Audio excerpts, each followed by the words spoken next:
দালাল না ধরলে কোনো কাজ হয় না বিআরটিতে। সিলেট বিআরটিতে যে দুদক অভিযান চালিয়েছে সেখানে একটা ঘটনা দুদকের সামনেই পড়েছে। সেটা হচ্ছে যে 1 বছর আগে নাম পরিবর্তনের জন্য ব্যাংক ড্রাফট করেছে এবং 1 বছর ধরে তাকে এই বিআরটির কর্মকর্তারা ঘোরাচ্ছে। সামনের সপ্তাহে আসেন, পরের সপ্তাহে আসেন, আগামী মাসে আসেন, তারপরের মাসে আসেন। এমন করতে করতে সেই 2024 সাল থেকে আজকে হচ্ছে আপনার 2025। এইভাবে কি মানুষকে হয়রানি করে? আজকে যখন দুদকের মুখোমুখি হয়েছে তখন দুদক তাকে জিজ্ঞাসা করলো কেন ওই বিআইটির যে দায়িত্বে ছিলেন তাকে জিজ্ঞাসা করলো কেন আপনি তাকে এতদিন ধরে ঘোরাচ্ছেন। এখন সে বলতেছে সে গত 15 দিন ধরে মালিককে নিয়ে আসছে, এই জন্য এটা দেরি হচ্ছে, এর আগে সে মালিক আনতে পারে নাই। অন্যদিকে যেই লোক 1 বছর ধরে ঘুরতেছে তাকে জিজ্ঞাসা করা হলে মালিক কেন আনেন নাই, সে বলল না স্যার, আমি ব্যাংক ড্রাফট করে সরাসরি মালিককে নিয়ে আসছিলাম, কিন্তু ওরা আমাকে ঘুরাইছে, একটার পর একটা ডেট দিছে, কিন্তু কাজ করে নাই। যখন ওই যে গাড়ির মালিকানা চেঞ্জ করতে আসে তাকে জিজ্ঞাসা করা হইলো যে আপনি কোনো দালাল ধরেননি, কোনো মিডিয়া ধরেননি, কারো মাধ্যমে এই বিআরটিতে আসেননি? তখন সে বললো না স্যার, আমি কোনো মাধ্যমে আসিনি, আমি সরাসরি নিজেই এসেছি। তখন দুদকের যে তদন্তে ছিলেন যে কর্মকর্তা তিনিই বললেন দেখেন, দালাল না ধরলে হচ্ছে বিআরটিতে কাজ হয় না, এটার একটা জলজন্ত প্রমাণ এখন আমরা পেলাম।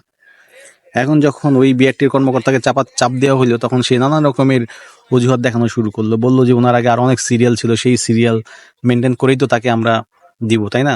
তখন দুদক কর্মকর্তা বললেন যে একটা গাড়ির ওনারশিপ চেঞ্জ হবে, এই গাড়িতে এমন কিছু না যে ইঞ্জিন চেঞ্জ হবে বা আবিজাবি অন্য কোনো জটিল ঝামেলা না, মালিকানা চেঞ্জ, সরকারি ফি জমা দেবে, এটা মালিকানা চেঞ্জ হয়ে যাবে, দ্যাটস ইট। এটার জন্য আপনারা এত হয়রানি করতেছেন কেন এই লোকটাকে? সিলেটের যে বিআরটি সেটার শুধু ঘটনা এরকম না, সারা বাংলাদেশে যতগুলা বিআরটি আছে প্রত্যেকটা বিআরটি এরকম করাপ্টেড। প্রত্যেকটা বিআরটির কর্মকর্তারা এই একইভাবে দুর্নীতি করে থাকে।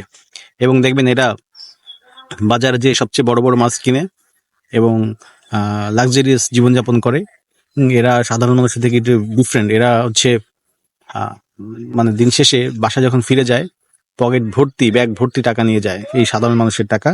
একটা মানুষ যখন শখ করে গাড়ি কিনে, একটা মানুষ যখন কোনো একটা যানবাহন কিনে, তখন এটা হয় মালিকানা চেঞ্জ করা লাগে, অথবা হচ্ছে ট্যাক্স টোকেন আপডেট করা লাগে, অথবা ফিটনেস করা লাগে। প্রত্যেকটা সেক্টর থেকে এরা এই মানুষগুলার আবেগে আঘাত হেনে ভয়ভীতি দেখায় যে এটা মালিকানা চেঞ্জ হবে না, এটা ইঞ্জিন চেঞ্জ করা যাবে না, এটা ফিটনেস ঠিক করা যাবে না, এরকম ভয়ভীতি দেখায় টাকা নিয়ে থাকে। আবার সেই টাকা দিয়ে দেখা যায় কি বৃদ্ধ বয়সে এরা হজেও যায়। প্রত্যেকটা কর্মকর্তা যদি আপনি সম্পদের হিসাব করেন, যেটা বলতেছিলাম, আপনারা যদি তাদের চাকরির আগের লাইফস্টাইলটা দেখেন, তারা কি পরিমাণ বেতন পাইতো বা তাদের কি পরিমাণ সম্পদ ছিল আগের, আর বর্তমান তাদের কি সম্পদ এবং আগে কিভাবে চলাফেরা করতো আর এখন সে কিভাবে চলাফেরা করতেছে। আগে যদি সে মানে রিক্সায় যাতায়াত করতো, এখন দেখবেন সে অনেক দামি গাড়ি ব্যবহার করতেছে। এরকমই আবার দেখবেন মানে উন্নত জীবনযাপন করতেছে এরা, অথচ এদের বেতন কিন্তু মানে আহামরি এরকম কিচ্ছু না, হয়তো 50 থেকে 1 লাখ টাকার মধ্যেই।